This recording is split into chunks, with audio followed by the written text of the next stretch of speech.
UP के मुसलमान सांसद को योगी अच्छे लगते हैं, ये सुनकर यकीनन आप थोड़े चौंक गए होंगे। सहारनपुर से 65,000 वोट से जीते राहुल गांधी की पार्टी से सांसद बने इमरान मसूद एक बार नहीं बल्कि बार बार योगी आदित्यनाथ की तारीफें कर रहे हैं। क्यों? वजह है यूपी में भीषण गर्मी में भी अच्छी बिजली का आना। ये जोर का झटका किसको लगने वाला है? क्योंकि इससे पहले गाजीपुर के सपा सांसद अफजाल अंसारी भी योगी की तारीफ कर चुके हैं। क्या यूपी में मौसम बदलने वाला है? यूपी की बदलती पॉलिटिक्स पर यह खास रिपोर्ट देखिए।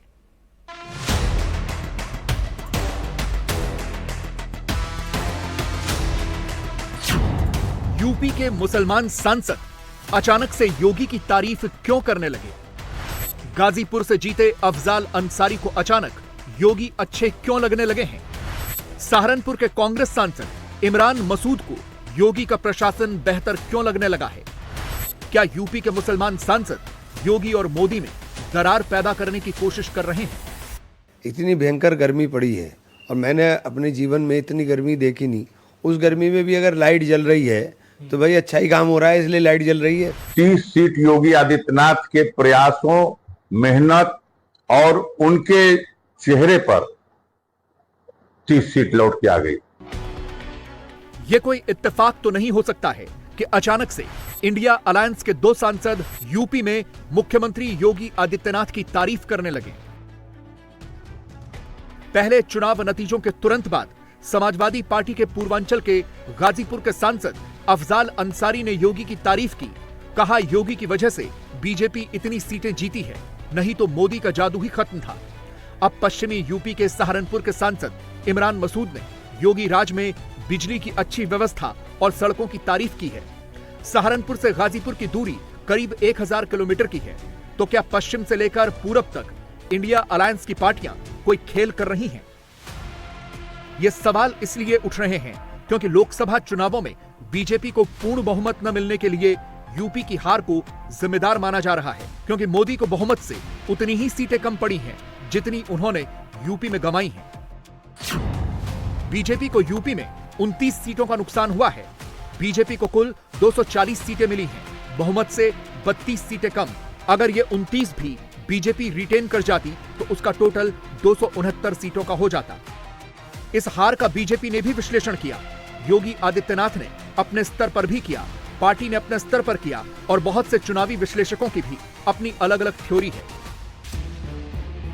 बीजेपी के जो सांसद हारे, उनकी तरफ से कहा गया कि विपक्ष का संविधान खतरे में है वाला मुद्दा चला, इस वजह से वोट नहीं मिले। कुछ कार्यकर्ताओं ने यह भी शिकायत की कि बीजेपी के नेता कार्यकर्ताओं की नहीं सुनते हैं, जिसकी वजह से कार्यकर्ताओं ने जोर नहीं लगाया। यह भी कहा गया कि यूपी में प्रशासन भी बीजेपी के कार्यकर्ताओं की नहीं सुनता, उनके काम नहीं करता। यह भी हार की वजह रही। यह भी थ्योरी आई कि यूपी में टिकट बंटवारे में योगी आदित्यनाथ की नहीं चली, जिसकी वजह से हार हुई।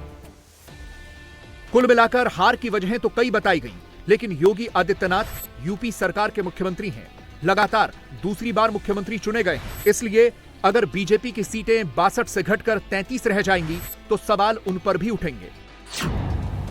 योगी के विरोधी और दुश्मनों की तरफ से यह प्रोपेगेंडा चलाया गया कि बस कुछ ही दिनों में उनका पत्ता कटने वाला है। यह भी कहा गया कि प्रधानमंत्री नरेंद्र मोदी योगी आदित्यनाथ से नाराज हैं, जिसकी वजह से उन्हें हटाया जा सकता है। कहा गया कि योगी और गृहमंत्री अमित शाह की आपस में नहीं बनती है, जिसका खामियाजा योगी को भुगतना पड़ेगा। ये सब योगी के दुश्मनों की उनके खिलाफ फैलाई गई थ्योरीज थी, जिन्हें यूपी में बीजेपी की हार के बाद और बल मिला है। जब आप इन सब थ्योरीज को दिमाग में रखेंगे और फिर गाजीपुर के सपा सांसद अफजाल अंसारी का बयान सुनेंगे तो आपको इसमें योगी की तारीफ कम और शरारत ज्यादा लगेगी। साफ साफ दिखेगा कि अफजाल अंसारी योगी की तारीफ के बहाने मोदी और योगी के बीच दरार पैदा कर रहे हैं।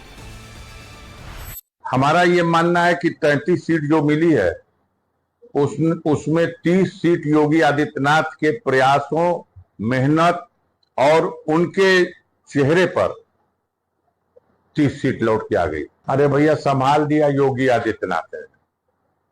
मोदी का जादू खत्म हो चुका है।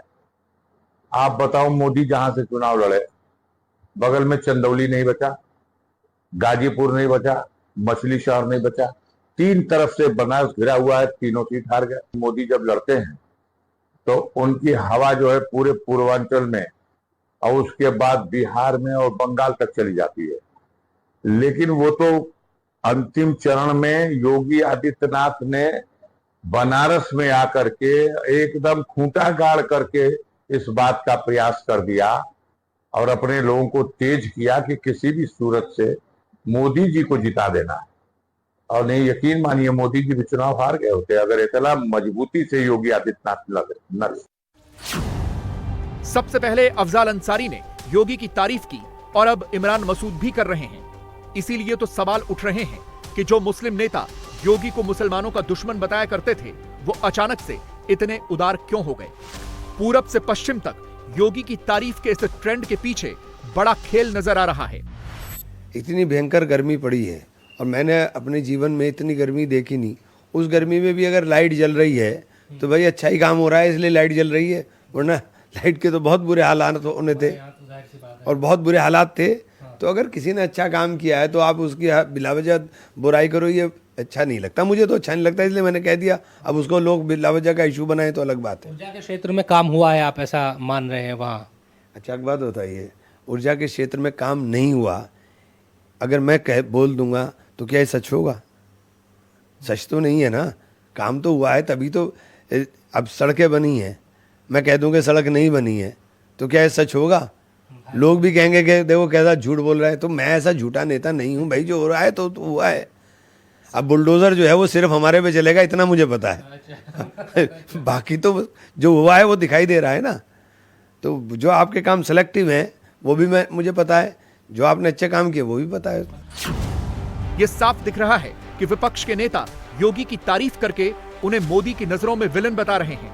ऐसा इसलिए किया जा रहा है ताकि बीजेपी के जमीनी कार्यकर्ताओं में संदेह और गहरा हो जाए। विपक्ष के नेता ये शरारत इसलिए कर रहे हैं ताकि बीजेपी के संगठन में ही मतभेद पैदा हो जाए। कुल मिलाकर ये नेता योगी और मोदी के बीच गलतफहमी को बढ़ाना चाहते हैं।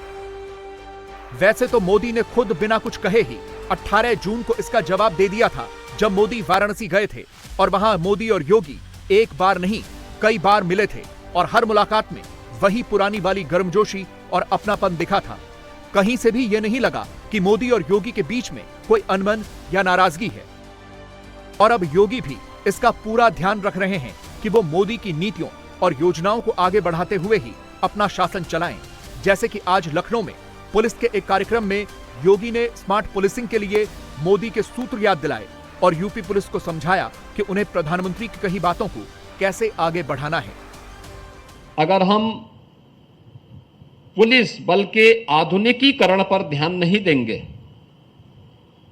उसकी आज की आवश्यकताओं को हम ध्यान में रख करके कोई कदम नहीं उठाएंगे तो पुलिस बल पिछड़ जाएगा। और पुलिस बल अगर पिछड़ेगा तो सबसे ज्यादा खतरनाक असर इसी का किसी पे पड़ेगा तो कानून के राज के लिए, सामान्य नागरिकों के लिए इसकी सुरक्षा पर इसका खतरनाक असर पड़ेगा। और जनता का विश्वास जब एक बार व्यवस्था से हटेगी तो उसको बहाल करने में एक लंबे समय तक फिर से एक कवायद करनी पड़ती है। आज एक अवसर उत्तर प्रदेश पुलिस बल के सामने है कि स्मार्ट पुलिसिंग के बारे में जो प्रधानमंत्री जी ने सूत्र दिए उनका अनुसरण करते हुए उत्तर प्रदेश पुलिस कार्य करे। हमें किसके लिए स्टिक होना है और किसके लिए हमें सेंसिटिव होना है, यह तय करना अत्यंत महत्वपूर्ण है।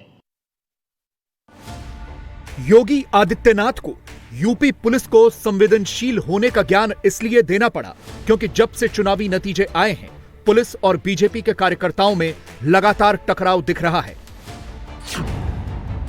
दो सबसे बड़े मामले यूपी बीजेपी के प्रवक्ता राकेश त्रिपाठी और बीजेपी के प्रबल समर्थक हनुमानगढ़ी के महंत राजू दास का है, जिनका यूपी पुलिस और प्रशासन से टकराव हुआ था।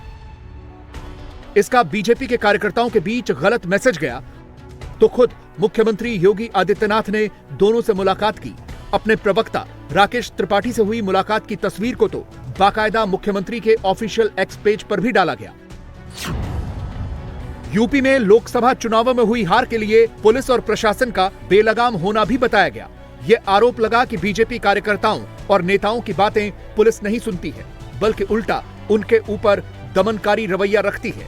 ये भी कहा गया कि यूपी सरकार में ब्यूरोक्रेसी यानी कि अफसरशाही हावी है, जिसकी वजह से कार्यकर्ताओं के काम नहीं होते। इसीलिए पिछले कुछ दिनों से योगी आदित्यनाथ लगातार अपने दफ्तर में पार्टी के कार्यकर्ताओं और नेताओं से मिल रहे हैं। एक एक करके प्रदेश भर के विधायकों से मुलाकात कर रहे हैं, कई पदाधिकारियों से मिल रहे हैं और बाकायदा उनकी तस्वीरें अपने ऑफिशियल एक्स हैंडल पर पोस्ट भी करवा रहे हैं।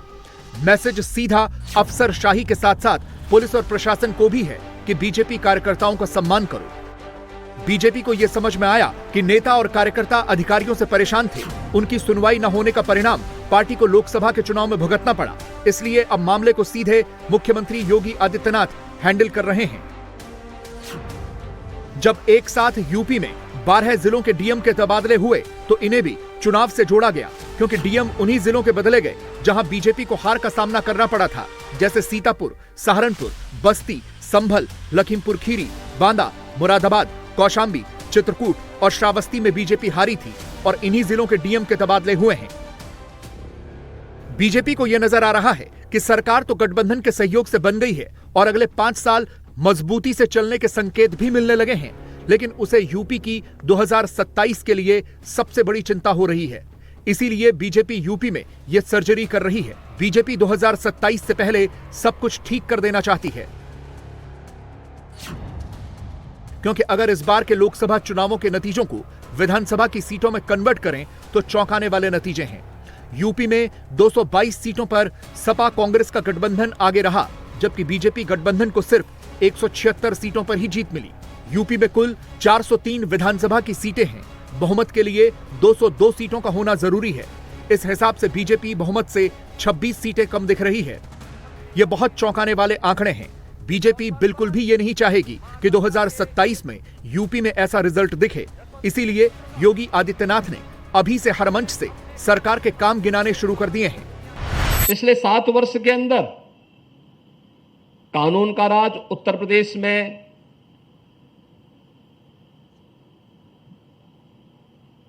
दिखाई दे, यह भी स्पष्ट रूप से हम सबको और दुनिया को भी दिखाई दे रहा है। इस कानून के राज ने पुलिस को भी सम्मान दिलाया, उसको विश्वास का प्रतीक भी बनाया, लेकिन राज्य को एक नई पहचान देने के साथ ही निवेश और व्यापार की नई संभावनाओं, विकास और रोजगार की एक नए युग में उत्तर प्रदेश को ले जाने का काम भी किया। ऐसा लगता है कि योगी 24 में ही 27 के मोड में जाने की तैयारी करने लगे हैं। हो सकता है कि ऊपर से भी कोई मैसेज मिला हो, इसीलिए योगी जिस भी कार्यक्रम में जा रहे हैं अपनी सरकार के काम गिना रहे हैं, बता रहे हैं कि उन्होंने कैसे प्रदेश की कानून व्यवस्था सुधारी, निवेश लेकर आए, उद्योग धंधों के लिए अच्छा माहौल बनाया।